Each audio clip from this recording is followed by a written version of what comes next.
Hi friends, residue on ignition.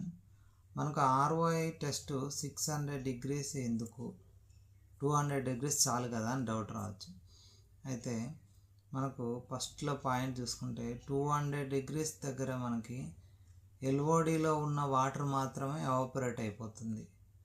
అదే మనం API డ్రగ్లో ఉన్న మిగతా సాల్ట్స్ కానీ కార్బన్ కానీ 600 డిగ్రీస్ దగ్గర మాత్రమే మనకి యాష్గా మారుతుంది.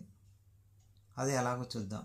ఇప్పుడు ఆర్గానిక్ డ్రగ్ మనం ఒక క్రూసబుల్ బౌల్లో తీసుకుంటే API పౌడర్, దాన్ని 600 డిగ్రీస్ దగ్గర మనం ఇన్స్ట్రుమెంట్ మఫ్లర్ ఫర్నేస్ దాంట్లో 600 డిగ్రీస్ దగ్గర ఫైర్ చేస్తే అది మెటీరియల్ ఎవాపరేట్ అయిపోయి గ్యాస్ల రూపంలో మనకు యాష్ లాగా మిగులుతుంది. ఈ నల్ల కార్బన్ తెల్ల యాష్గా మారుతుంది. అది USP స్పెక్ ప్రకారం తెల్ల రెసిడ్యూ వరకు హీట్ చేయమని ఉంది.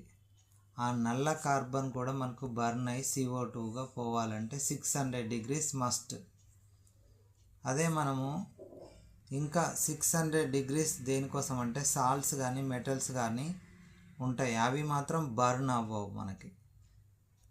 నెక్స్ట్ ఈ LODలో మనకి 105 డిగ్రీస్ వాటర్ కోసం చేస్తే ROIలో మాత్రము 600 డిగ్రీస్ డ్రగ్ ప్లస్ కార్బన్ కోసం మనము ఈ టెంపరేచర్ 600 డిగ్రీస్ తీసుకుంటాము.